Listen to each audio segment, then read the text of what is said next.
பிரியமானவர்களே, இயேசு கிறிஸ்துவின் இணையற்ற நாமத்தில் உங்களை வாழ்த்துகிறேன். இந்த மன்னா டுடே என்ற டெய்லி பாட்காஸ்டை கேட்கிற உங்கள் ஒவ்வொருவரையும் கர்த்தர் தாமே ஆசீர்வதிப்பாராக. யோசுவா 8வது அதிகாரம் 26வது வசனம் இப்படியாய் கூறுகிறது: ஆயின் குடிகளையெல்லாம் சங்கரித்து தீரும் மட்டும் யோசுவா ஈட்டியை நீட்டிக் கொண்டிருந்த தன் கையை மடக்கவில்லை என்பதாக. கைகளை உயர்த்துங்கள், லிஃப்ட் அப் யுவர் ஹேண்ட்ஸ் என்ற தலைப்பின் கீழ் இன்றைய மன்னாவை தியானிக்கப் போகிறோம்.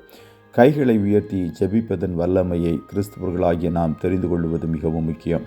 கரங்களை தட்டி துதிக்கலாம், முழங்கால் படியிட்டு ஜெபிக்கலாம், நடந்து ஜெபிக்கலாம், அமர்ந்தவாறு ஜெபிக்கலாம். அதுபோல கரங்களை உயர்த்தி ஜெபிப்பது மிகவும் முக்கியம், அவசியமான ஒன்றும் கூட.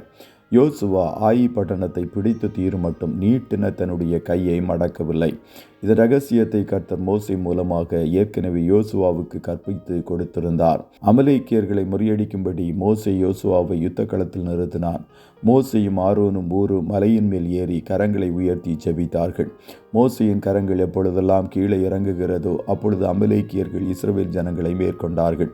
எப்பொழுதெல்லாம் மோசேயின் கரங்கள் உயர்ந்திருந்ததோ அப்பொழுதெல்லாம் இஸ்ரவேல் ஜனங்கள் அமலேக்கியர்களை மேற்கொண்டார்கள். முடிவில் அமலேக்கியர்கள் தோற்கடிக்கப்பட்டார்கள். இந்த காரியத்தை ஒரு புஸ்தகத்தில் எழுதி யோசுவாவின் காது கேட்க வாசி என்று கர்த்தர் மோசேக்கு சொன்னார். யோசுவா ஒருவேளை அப்பொழுது நினைத்திருக்கக்கூடும், ஏன் கர்த்தர் இந்த சம்பவத்தை என் காது கேட்க வாசிக்க சொன்னார் என்று.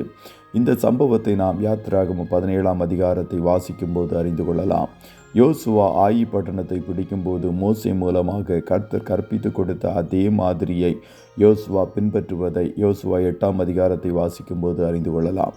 யோசுவா தன் கையை நீட்டியவாறு இருந்தான். அதனால் எப்படி மோசே அமலேக்கியர்களை முறியடித்தானோ அதே போல யோசுவாவும் ஆயி பட்டணத்து ஜனங்களை முறியடித்தான். ஒரு தேவ மனிதர் கரங்களை உயர்த்தி ஜெபிப்பதன் ரகசியத்தை அறிந்து கொண்ட பின்பு அப்படி ஜெபிக்க முயற்சியை மேற்கொண்டார். ஒரு நாள் காலையில் 4 மணி நேரம் கரங்களை உயர்த்தி ஜெபிக்க வேண்டும் என்று தீர்மானம் பண்ணினார்.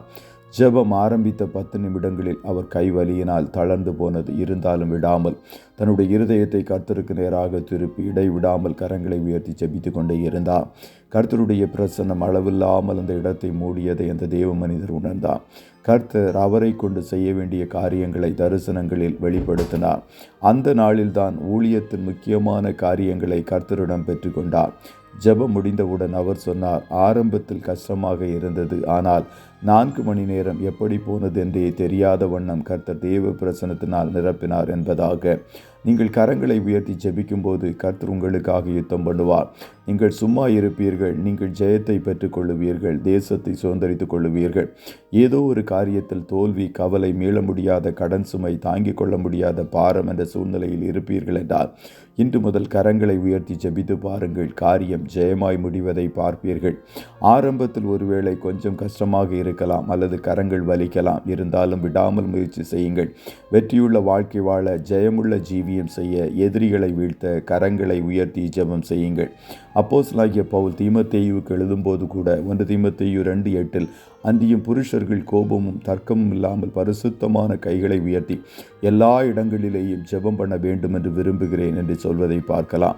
புலம்பல் 2:19 எழுந்திரு, ராத்திரியிலே முதல் சாமத்தில் கூப்பிடு, ஆண்டவரின் சமூகத்தில் உன் இருதயத்தை தண்ணீரை போல ஊற்றிவிடு. எல்லா தெருக்களின் முனையிலும் பசியினால் மூர்ச்சித்து போகிற உன் குழந்தைகளின் பிராணனுக்காக உன் கைகளை அவரிடத்திற்கு ஏறிடு என்பதா எழுதப்பட்டிருக்கிறது. கரங்களை கர்த்தருக்கு நேராக உயர்த்துங்கள், ஜெயத்தை கர்த்தர் உங்களுக்கு தருவார். கர்த்தர் தாமே உங்கள் ஒவ்வொருவரையும் ஆசீர்வதிப்பாராக. ஜெபம் செய்வோமா? நல்ல தகப்பனே, உம்மை நன்றியோடு துதிக்கிறோம். இந்த மன்னா டுடே என்ற டெய்லி பாட்காஸ்டை கேட்கிற உம்முடைய பிள்ளைகள் ஒவ்வொருவரையும் கர்த்தர் நீர் ஆசீர்வதிப்பீராக.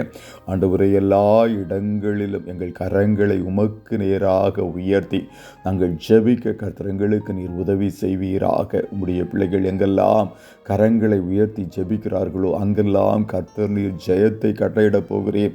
அதற்காய் கோடி ஸ்தோத்திரம். இப்போது உம்முடைய ஆணி பாய்ந்த கரத்தை உம்முடைய பிள்ளைகளுக்கு நேராய் நீட்டி நீர் ஒவ்வொருவரையும் பேர் பேராய் தனித்தனியாய் தொட்டு ஆசீர்வதிப்பீராக. இன்றைய தினம் கையிடுகிற வேலைகளில் ஆசீர்வாதத்தை கட்டளையிடும். போக்கிலும் வரத்திலும் உடனிரும். கண்மணி போல காத்தருளும். ஆட்டுக்குட்டியானவருடைய இரத்தத்துக்குள்ளாய் ஒவ்வொருவரையும் கொடுத்து இயேசுவின் நாமத்தில் வாழ்த்தி ஜெபிக்கிறோம் நல்ல பிதாவே. ஆமென்.